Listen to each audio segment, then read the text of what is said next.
بسم الله الرحمن الرحيم. الحمد لله وكفى وسلام على عباده الذين اصطفى خصوصا على سيد الأنبياء وعلى آله وأصحابه الأتقياء. أما بعد فأعوذ بالله من الشيطان الرجيم. بسم الله الرحمن الرحيم. قال الله تبارك وتعالى في كلام المجيد وفرقان الحميد: قل ما عند الله خير من اللهو ومن التجارة والله خير الرازقين. صدق الله مولانا العظيم وصدقه رسوله النبي الكريم ونحن على ذلك لمن الشاهدين والشاكرين والحمد لله رب العالمين. اللهم صل على محمد وعلى آل محمد كما صليت على إبراهيم وعلى آل إبراهيم إنك حميد مجيد. اللهم بارك على محمد وعلى آل محمد كما باركت على إبراهيم وعلى آل إبراهيم إنك حميد مجيد. انتہائی قابل احترام عزیزوں، بھائیوں اور دوستوں، ماہ مقدس، ماہ صیام رمضان المبارک کا آخری دن اور دنوں کا سردار دن بابرکت جمعۃ المبارک دن اور جمعۃ المبارک کی نماز کا انتہائی بابرکت وقت ہے. اللہ کریم اس برکت والے مہینے، برکت والے ہفتے، برکت والے دن اور برکت والے وقت کی ساری خیریں، برکتیں، رحمتیں، راحتیں ہم سب کو اور پوری امت مسلمہ کو نصیب فرمائے. رمضان کا مہینہ رخصت ہوا چاہتا ہے اپنے اختتام کی طرف. کچھ ہی گھڑیوں بعد یہ اپنے اختتام پہ پہنچ جائے گا اور پھر 1 سال کے بعد اس کی دوبارہ آمد ہوگی. اور پھر جمعۃ المبارک کا یہ دن، کیونکہ جمعہ کا دن ویسے بھی سید الایام کہا گیا حدیث مبارکہ میں کہ دنوں کے سردار دن کا نام جمعہ کا دن ہے. ہفتے میں 7 دن ہیں اور ان 7 دنوں میں جو سردار دن ہے، بڑا دن ہے، برکت والا دن ہے، وہ جمعہ کا دن ہے. یوں تو 7 دن اللہ نے بنائے، صبح و شام اللہ نے بنائی اور ان میں اللہ کی عبادت کی جاتی ہے. لیکن ہفتے میں ایک دن اللہ نے ہر قوم کو یہ دیا کہ وہ اپنے لیے ایک دن کو، حدیث مبارکہ میں آتا ہے کہ اللہ نے یہود سے پوچھا کہ کون سا دن آپ کو ایسا چاہیے جس میں آپ خاص طور پہ عبادت کر کے اللہ کو راضی کر سکیں، تو یہود نے اپنے لیے ہفتے کا دن چنا، عیسائیوں نے اپنے لیے اتوار کا دن چنا، اور میرے آقا صلی اللہ علیہ وسلم نے فرمایا اللہ نے میری امت کو جمعۃ المبارک کا بابرکت دن نصیب فرمایا ہے کہ یہ دن سارے دنوں کا سردار دن ہے. روز اس وقت میں نماز ظہر ادا ہوتی ہے اور اس دن میں سارے مسلمان، کیونکہ اس کو جمعہ کہا جاتا ہے اور جمعہ اجتماع سے ہے، جمعہ سے اجتماع ہے، جس میں نماز جمعہ اس کو کہا جاتا ہے جس میں بہت سارے مسلمان جامع مسجد میں اکٹھے ہو کر اپنے رب کے حضور سجدہ کرتے ہیں.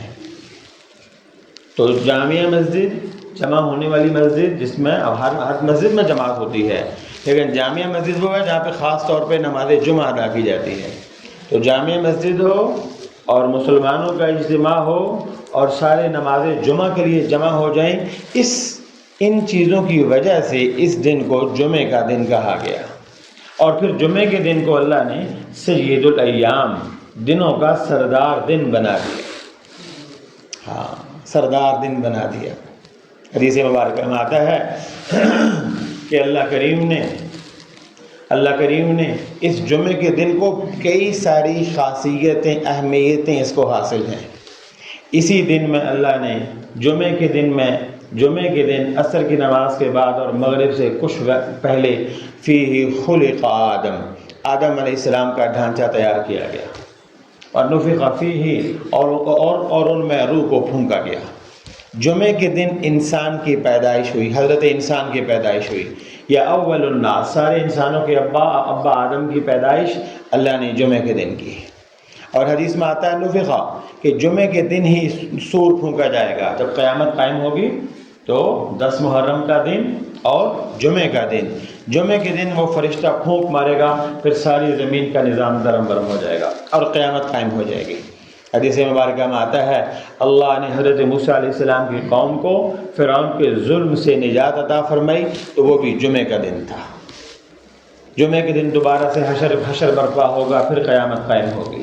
تو جمعے کو ویسے بھی اہمیت حاصل ہے، اور خاص طور پہ اس امت کے لیے اللہ نے اس دن کو بابرکت دن بنایا ہے، برکتوں والا دن بنایا ہے۔ اسی لیے تو جمعے کے دن غسل کرنا بھی سنت ہے۔ اب غسل تو بعض اوقات بشری ضرورت کے تقاضے کے تحت بھی ہم لوگ کرتے ہیں، گرمی لگ جائے پھر کرتے ہیں، کوئی اور مسئلہ ہو جائے پھر کرتے ہیں، لیکن فرمایا ٹھیک ہے کریں، لیکن نماز جمعہ کے لیے جو نہانا ہے یہ نہانا سنت ہے، اس نہانے پہ اجر ہے۔ اور ایک سنت کو زندہ کیا، من احیا سنت عند فساد امتی۔ اب المیہ یہ ہے کہ ہم عام طور پہ یہ کہہ دیتے ہیں جی وہ تو سنت خیر ہے، چھوڑ دو کوئی بات نہیں، حالانکہ ہونا یہ چاہیے تھا بھائی سنت ہے اس کو پہلے کریں، سنت ہے اس کو، من احیا سنتی، کوئی بھی سنت ہو، بھلے ہاتھ دھونے کی سنت ہو، مسواک آج کل بہت کم لوگ کرتے ہیں، تقریباً دور تک نظر نہیں آتا، اور پھر مسواک کی سنت ہو، وہ راہ چلتے ہوئے پہلے سلام کرنے کی سنت ہو، وہ کسی کا دروازہ 3 دفعہ کھٹکا کے پھر واپس آ جانے کی سنت ہو کہ بھئی اس سے زیادہ کی اجازت نہیں ہے۔ کسی کے ہاں جانے کے بھی آداب ہیں، کسی کے بات کرنے کے بھی آداب ہیں۔ میرے آقا صلی اللہ علیہ وسلم کی ہر ادا کا نام سنت ہے، ہر عمل کا نام سنت ہے۔ آقا صلی اللہ علیہ وسلم کی ہر ادا، طریقے اور عمل کا نام سنت ہے۔ اب جو آقا کی سنت کو زندہ کرے گا، وہ پھر پڑھا لکھا ہے، ان پڑھ ہے، امیر ہے، غریب ہے، مولوی ہے، مفتی ہے، بزرگ ہے، حاجی ہے، نمازی ہے نہیں ہے، کچھ بھی ہے، میرے آقا صلی اللہ علیہ وسلم کا ارشاد دیکھیے، اپنے نبی کی غلامی میں اللہ نے کیا کیا چھپا رکھا ہے۔ من احیا سنتی، حضور پاک صلی اللہ علیہ وسلم کا ارشاد ہے، جس نے میری ایک سنت کو زندہ کیا، جس نے میری، اب ہونا تو یہ چاہیے تھا کہ ہم ساری زندہ کریں، لیکن ساری زندہ کریں تو کتنا بڑا اجر ملے گا، یہ ایک سنت کے اجر سے آپ خود اندازہ کر لیجئے گا۔ من احیا سنتی، جس نے میری ایک سنت کو زندہ کیا، عند فساد امتی، ایسے وقت میں جب میری امت میں فساد کا دور ہو چکا تھا، لوگ سنت بھول چکے تھے، لوگ سنت چھوڑ چکے تھے، اور یہ خیر ہے سنت ہی ہے، کیا ہوا، فرض تھوڑی ہے، واجب تھوڑی ہے، ضروری تھوڑی ہے، یہ تھوڑی ہے وہ تھوڑی ہے، یہ تعویلوں کا بازار گرم تھا، اور لوگ سنتوں کو توڑ رہے تھے، اپنے گھروں سے سنتوں کو نکال رہے تھے، اپنے جسم سے سنتوں کو چھوڑ رہے تھے، یہ ہو رہا تھا۔ ایسے میں کسی نے ایک سنت کو زندہ کیا تو اجر پتہ کتنا ہے؟ فَلَهُ أَجْرُ مِئَةُ شہید، اس کے لیے ایک سنت کو زندہ کرنے پر 100 شہیدوں کا اجر ملے گا۔ کتنا جی؟ ایک شہید کا اجر بتائیے ذرا۔ حدیث میں آتا ہے کہ اللہ کے سامنے کھڑا ہو گیا، اللہ تیرا دین مٹ رہا تھا، تو میں نے کہا میری جان مٹ جائے تیرا دین زندہ ہو جائے، تیرے نام پہ میں شہید ہوا۔ حدیث میں آتا ہے اسے بغیر حساب کتاب کے جنت میں داخل کر دو۔ ایک شہید کا اجر ہے۔ اب ہر میت کو غسل دیا جاتا ہے، شہید کا غسل نہیں ہے۔ وہ اپنے خون سے نہا چکا ہے، وہ رب کے دربار میں اب جانے والا ہے۔ ایک شہید کا اجر۔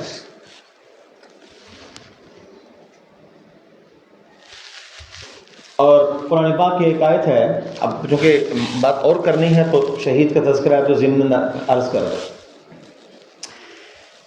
استبشار کا لفظ ہے قرآن پاک میں کہ جب کوئی شہید ہوتا ہے، اور پھر شہادت کے مختلف درجے ہیں۔ کوئی پانی میں ڈوبا، یا پھر بارڈر پہ شہید ہوا، یا اس کو ڈاکوؤں نے مارا، یا گھر کی حفاظت کرتے ہوئے مر گیا، یا حاملہ عورت اپنے بچے کی پیدائش کے مرحلے میں وہ اللہ کو پیاری ہو گئی۔ یہ پھر مختلف درجے ہیں، پیٹ کی بیماری میں شہید ہوا، بہرحال۔ تو حدیث میں آتا ہے کہ جب شہید کوئی ہو رہا ہوتا ہے تو اس کے کان میں آ کے خوشخبری سنائی جاتی ہے کہ میاں تو شہید ہے، تو کامیاب ہے۔ حضرت ابوبکر صدیق رضی اللہ تعالیٰ عنہ کے غلام عامر بن فہیرہ، یہی تو تھا نا، دشمن نے تلوار ماری تو کہنے لگے فزت ورب الکعبہ، رب کعبہ کی قسم میں کامیاب ہو گیا۔ وہ اس وقت میں شہید کو کان میں ایک بات کہی جاتی ہے، کان میں کہا جاتا ہے کہ بھئی تم کامیاب ہو گئے۔ وہ اتنا خوبصورت اور عظیم پیغام ہوتا ہے کہ شہید کے جسم پہ جو زخم ہوتے ہیں وہ درد بھول کے مسکرانا شروع کر دیتا ہے، اس کو وہ درد بھول جاتا ہے۔ شہید کا اجر اللہ نے اتنا بڑا رکھا ہے، ایک شہید، اور جو ایک سنت کو زندہ کرے گا اس کو 100 جانتے ہیں کتنا ہوتا ہے؟ آج سے عزم کریں اپنے گھروں میں جو سنتیں چھوٹ رہی ہیں، ٹوٹ رہی ہیں۔ ہم پڑھتے تھے تو عید کے دن، ایک عید ہماری مدرسے میں آئی دورہ حدیث کے بعد، تو عید کے دن جو ہمارے استاد تھے ابو داؤد شریف کے مولانا احسان الحق صاحب بیمار ہیں، اللہ تعالیٰ ان کو صحت اور کاملہ نصیب فرمائے، تو ان کا گھر مسجد مدرسے کے ساتھ تھا، تو ہم گئے تو ان کے ہاں بڑے پہلے سے یہ ترتیب اور اب بھی یہ ترتیب ہے، نمازی ملنے کے لیے آئیں، مقتدی ملنے کے لیے آئیں، طلبہ ملنے کے لیے آئیں، شاگرد ملنے کے، اور کوئی دور دراز سے ملنے کے لیے آئیں عید کے دن۔ تو عید کے دن اپنے گھر کے باہر جو برآمدہ ہے وہ مصلی بچھا کے وہاں بیٹھ جاتے ہیں، تو جو آ رہے ہوتے ہیں وہ سارے پھر بیٹھ جاتے ہیں۔ تو وہ اس وقت وہ مٹھائی کا نا وہ ڈبہ منگواتے ہیں، تو وہ کہتے ہیں بھائی دائیں طرف سے شروع کرو۔ اب یہ بھی کہ آپ کسی کو چیز بانٹنا چاہتے ہیں، دینا چاہتے ہیں، تو آپ دائیں طرف سے بانٹنا شروع کریں۔ نیکی کا کوئی کام وہ دائیں طرف سے کرنا سنت ہے، اور ایک سنت کا اجر، یہ حساب آپ نے خود ساتھ میں رکھنا ہے۔ تو میں نے کہا اس دن میرے منہ سے نکل گیا، میں نے کہا جی مٹھائی تو کھاتے ہی رہتے ہیں، آج تو کوئی خاص چیز ہوتی؟ وہ کہنے لگے میٹھے کا سب سے پہلا مطلب ہی آج کل یہی ہے، اور اس دن میٹھا کھانا یا کھلانا ہی بڑی سنت ہے، اس لیے یہ کر رہا ہوں، ورنہ تو کچھ کوئی اور ہو جاتا۔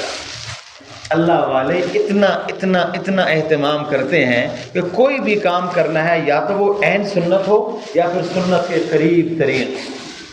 اس لیے میرے عزیز دوستو، اپنے گھروں میں، اب ہم بھی عام طور پہ کیا دیتے ہیں جی شادی بیاہوں میں، کیونکہ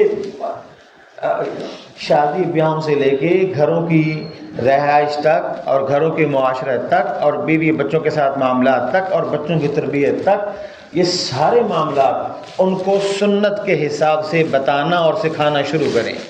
کل یہ دنیا میں جب آپ کا بچہ چلے گا، یہ چلتا پھرتا نبی کا غلام نظر آئے گا۔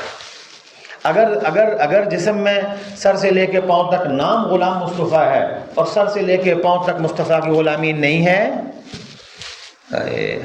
بڑی خطرے کی بات ہے۔ تو من احیا سنت عند فساد امتی، جس نے میری ایک سنت کو زندہ کیا فتنے فساد کے دور میں، ایک سنت پہ 100 شہیدوں کا اجر ہے۔ تو آج کے بعد ہر سنت کو زندہ کرنے کی کوشش کریں گے نا انشاءاللہ۔ زندہ کرنے کا سب سے آسان طریقہ اور پہلا کام کیا ہے کہ وہ آپ اپنے اوپر لاگو کر دیں۔ برش روز کرتے ہیں آپ، 30-40 روپے کا مسواک خرید لیں، اپنے اس میں لگا کے رکھ لیں۔ یہ ڈاکٹر نے ٹوتھ پیسٹ کہی ہے 100 دفعہ کریں، لیکن اس کو نبی کی سنت سمجھ کے کریں۔ صحابہ کرام، یہ میں نے مسواک کی تو مثال دے دی نا، ہر سنت اتنی قیمتی ہے۔ صحابہ کرام جنہوں نے ان جاگتی آنکھوں کے ساتھ محمد مصطفیٰ صلی اللہ علیہ وسلم کا دیدار کیا، مسواک کی سنت چھوٹ گئی، اللہ کی مدد دور ہو گئی، اور جنگ میں فتح نہیں ہو رہی، وہ کافی دن گزر گئے، پریشان بیٹھے، کیا مسئلہ ہے؟ یہ تو ان کو تو ہم گاجر مولی کی طرح کاٹ کے رکھ دیں، لیکن ہو کیا رہا ہے؟ تو صحابہ نے کہا کہ وہ اصل میں لگتا یہ ہے کہ ہم سے مسواک کی سنت چھوٹ گئی ہے۔ رضی اللہ عنہ، جو دنیا میں اللہ نے جن کو رضا کا اعلان کر دیا کہ بھئی میں ان سب سے راضی ہوں، ان سے سنت چھوٹی، ان سے بھی مدد دور ہو گئی۔ تو جہاں پتہ نہیں کتنی سنتیں چھوٹ رہی ہیں، ٹوٹ رہی ہیں میرے عزیز دوستوں۔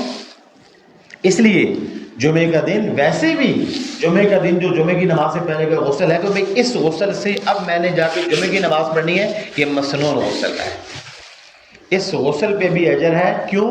روز تو ظہر کی نماز پڑھتا تھا اور آج یہ جمعے کی نماز پڑھنے جا رہا ہے، تو غسل بھی سنت بن گیا، مسجد کی طرف چل رہا ہے، ہر قدم پہ نیکی مل رہی ہے۔ اور بعض حدیث میں آتا ہے جو اپنے گھر سے وضو یا غسل کر کے مسجد کے لیے جاتا ہے نماز کے لیے، وہ ایسے ہے جیسے احرام باندھ کے حج کے لیے جا رہا ہے، اور ہر اٹھتے قدم پہ اس کے لیے نیکی لکھی جا رہی ہے، نیکی لکھی جا رہی ہے، نیکی لکھی جا رہی ہے۔ اور پھر مسجد میں آ گئے، حدیث میں آتا ہے مسجد میں آ گئے، جمعے کا دن، اور پھر رمضان کا جمعہ، اور پھر آخری عشرے کا جمعہ۔ آپ پہلے یہ بات سن لیں کہ جماعت میں 100 بندے شریک ہیں، 100 میں سے ایک بندے کی آمین، امام کہتا ہے نا والضالین، سارے پیچھے کہتے ہیں، ایک بندے کی آمین قبول ہو گئی، ایک بندے کا سبحان ربی الاعلی قبول ہو گیا، ایک بندے کا التحیات للہ قبول ہو گیا، اس کی برکت سے اللہ پوری جماعت کی نماز قبول کر لے گا۔ یہ عام جماعت ہے۔ اگر یہ جماعت جمعے کی جماعت ہو تو پھر افراد بندے کتنے زیادہ، اور پھر وہ آخری عشرے کا جمعہ ہو، ماہ رمضان کا جمعہ ہو، تو بتائیے کتنی برکتیں اس میں آ گئی۔ اور پھر ایک اور یہ ہے کہ جی جمعۃ الوداع، ہم اس کو نام دے دیتے ہیں۔ یہ جمعۃ الوداع کہنا ٹھیک بھی ہے، لیکن جب ہم اس کو ٹھیک کہہ دیتے ہیں تو بہت سارے دوست اس ٹھیک کا کچھ اور مطلب سمجھ لیتے ہیں۔ تو آپ کے روز گھر میں چائے پیتے ہیں، 1 کپ 2 کپ تو چلتے ہی رہتا ہے نا۔ آپ کے اپنے چائے کے کپ میں اتنا ہی میٹھا ٹھیک ہے جتنا آپ کو منظور ہے، اس سے زیادہ میٹھا ٹھیک ہو جائے تو پھر آپ پیتے ہیں، اور کم ہو جائے تو نہ زیادہ اور نہ، جتنا ہے اتنا ہی رکھنا ہے۔ وقت کم ہے ورنہ میں آپ کو سناتا، اشارہ کر دیتا ہوں۔ ایک صحابی آئی، یا رسول اللہ میں کیا کروں؟ آپ نے فرمایا کلمہ نماز پڑھو، روزہ رکھو، حج کرو، زکات دو، یہ کرو بتایا، کہا اور کا کچھ بھی نہیں، اٹھ کے چلے گئے۔ واللہ لا ازید ولا انقص، اللہ کی قسم اس سے میں نہ زیادہ کروں گا نہ کم کروں گا، یہ جملہ کہا اور منہ اٹھت کر کے جا رہے ہیں۔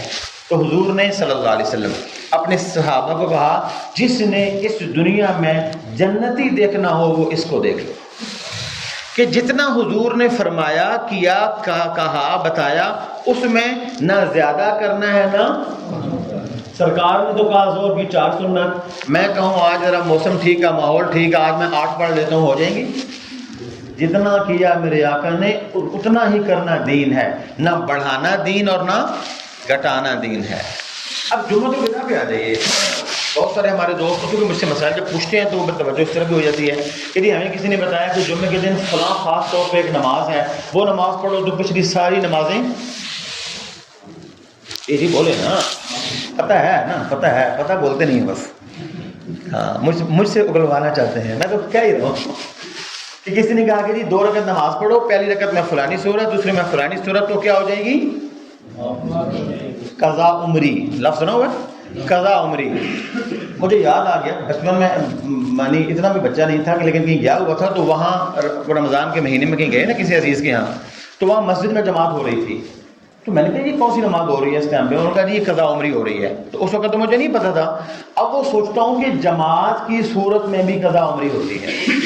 ایمان سے بتاؤ، میں نے آپ کا دینا ہو 1,00,000 روپیہ، اور جب آپ مجھے ملیں تو میں کہوں جی آپ 10,000 لے لیں اور باقی سارے، تو 10,000 دیکھ کے وہ 1,00,000 معاف ہو جائے گا جی؟ اچھا، تو ادھر کیا ہوتا ہے؟ ذمے میں قضا نمازیں پتہ نہیں کتنے سالوں کی ہیں، اور 2 رکعت پڑھ کے ساری، اور جی یہ ہم نے پتہ نہیں کہاں سے ہم نے یہ سنا ہے کہ جمعۃ الوداع کے دن میں ایسا کریں، خانہ کعبہ کے پاس جا کے بھی ایسا کریں گے تو ایسا نہیں ہوگا کہ جی 2 رکعت پڑھ کے 10 معاف کروا لیں گے، 20 معاف، اجر بڑھ جائے گا، یہ اور بات ہے۔ جیسے رمضان میں آتا ہے نا کہ ایک فرض 70 فرضوں کے برابر، لیکن اس کا مطلب یہ نہیں کہ آپ 2 رکعت قضا کرو گے تو 70 فرض قضا ہو جائیں گے، بات سمجھ آ رہی ہے نا؟ ایسے ہی اور بھی اس کے علاوہ بھی کچھ چیزیں ہیں کہ جی یوں قضا کر لو، یہ کر لو، وہ کر لو، فلانا کر لو، ڈھمکانا کر لو، ایسا نہیں ہے۔ اس کو وداع اس لیے کہا جاتا ہے، اور اصل جس وجہ سے وداع کہا جاتا ہے اس طرف کوئی جاتا ہے کوئی نہیں، ان چیزوں میں ہم لوگ گم ہو جاتے ہیں۔ اس کو وداع اس لیے کہا جاتا ہے، حضور صلی اللہ علیہ وسلم نے اپنا مکہ چھوڑا تھا، مکہ تھا، شہر تھا، اپنا پیدائشی شہر تھا جہاں آپ دنیا میں تشریف لائے تھے، لیکن جب آپ مکے سے جدا، اور حالانکہ اللہ کا حکم تھا نا مدینے جانے کا، ہجرت کرنے کا، لیکن جب آپ مکے سے جدا ہو رہے تھے تو سرکار کی آنکھوں میں آنسو رواں تھے، اور اوپر ٹیلے کے اوپر کھڑے ہو کے فرمایا، ہائے مکہ تو کتنا پیارا ہے، تو کتنا عظیم ہے کہ اللہ کا اتنا بڑا گھر تیری گود میں ہے، میں کیا کروں یہ تیرے مکے کے باسی مجھے یہاں سکون سے اللہ کے عبادت نہیں کرنے دیتے۔ اور جب مدینہ پاک پہنچ گئے تو عبداللہ ابن رواحہ ایک صحابی ہیں، نابین صحابی ہیں، وہ کہیں گلی سے گزر رہے تھے نا تو اشعار پڑھ رہے تھے۔ میں گانوں کی بات نہیں کر رہا، کچھ لوگ اس سے پھر قابلی بنا لیتے ہیں۔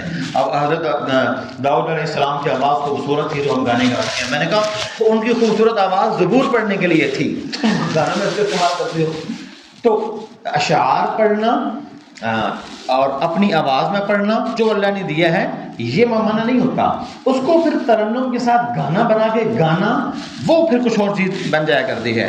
تو عبداللہ صحابی جو ہے وہ گلی سے گزر رہے تھے اور اشعار پڑھ رہے تھے، اور اشعار پڑھتے پڑھتے پتہ کیا کہتے ہیں، کیونکہ یہ خود نابینے تھے نا، خود نابینے تھے، کہتے ہیں کہ ہائے مدینہ تمہیں کیا بتاؤں، وہ مکہ کتنا پیارا تھا جس کی گلیوں میں بغیر کسی کا ہاتھ پکڑے ہوئے گھومتا رہتا، کیونکہ وہ پیدائشی وہیں کے تھے، عرصہ ہوا وہاں پہ رہے تو گلیاں تو یاد ہو جاتی ہیں، جس کی نابینے کو یاد ہو جاتی ہیں۔ اب مدینے میں کیا تھا، کبھی اوپر کبھی نیچے، کبھی سے نئی گلیاں تھیں، تو مکے کو یاد کر کے نا اشعار پڑھ رہے تھے۔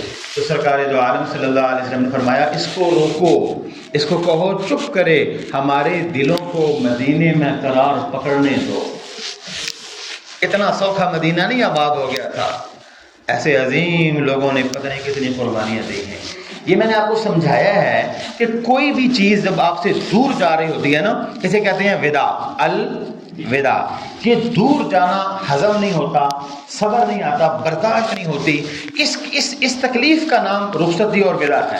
آپ کی بیٹی آپ سے دور جا، آپ خود بھیج رہے ہوتے ہو حالانکہ، لیکن جب جا رہی ہوتی ہے تو آپ کی آنکھوں میں یہی مرحلہ ہے یہ کہ رمضان المبارک کا بابرکت مہینہ اور پھر یہ بابرکت دن جمعے کا، کہ اس کے بعد یہ آخری عشرے کا جمعہ 1 سال کے بعد نصیب ہوگا، تو 1 سال کے لیے ہم سے دور جا رہا ہے، اس وجہ سے اس کو وداع کہا جاتا ہے۔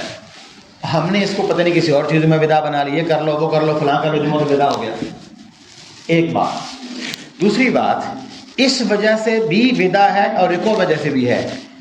پچھلے سال رمضان المبارک کے اسی دن میں ہم یہاں اگر مسجد میں بیٹھے ہوئے تھے جمعے کے دن میں، آج رمضان اور جمعے کا آخری جمعہ ہے رمضان کا، کتنے ہمارے نمازی ایسے ہیں جو ان صفوں میں موجود تھے آج اس دنیا میں نہیں؟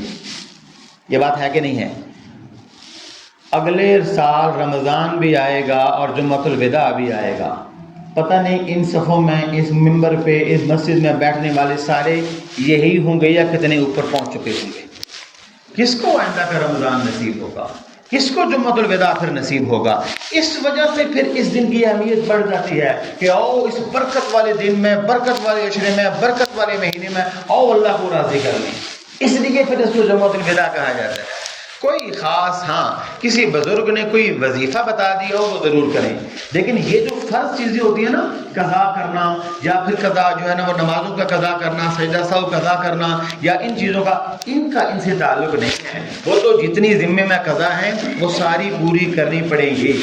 تو اس لیے میرے عزیز دوستو، اس دن کی بھی قدر کی جائے، اس مہینے کی بھی قدر کی جائے، اور اس کے دور جانے کا بھی خاص طور پہ یا اللہ برکتوں اور رحمتوں والا دیا تھا، ہمیں عافیت کے ساتھ آئندہ پھر سے یہ مبارک گھڑیاں نصیب کروا۔ ہمارے بچوں کو، بچیوں کو، ساری امت مسلمہ کو عافیت کے ساتھ نصیب فرما۔ بات اور اجازت کہ دیکھو میرے عزیز دوستو، جتنا آپ زیادہ کمائی کرتے ہیں، کسی کے 50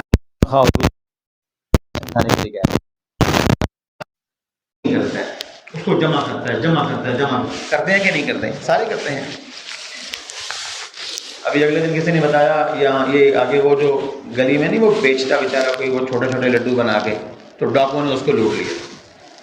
تو وہ اب اس کے پاس کیا تھا، جو بھی تھا، تو ہر بندہ اپنی اپنی سیونگ کرتا ہے اور ڈاکوؤں سے اس کو بولے نا بچاتا ہے۔ یہ پورا مہینہ آپ نے روزے رکھے، اللہ کو راضی کیا، تراویح پڑھی، اللہ کو راضی کیا، جھوٹ سے اپنی زبانیں روکی رکھی، اللہ کو راضی کیا، غیبت سے روکے رہے، اللہ کو راضی کیا۔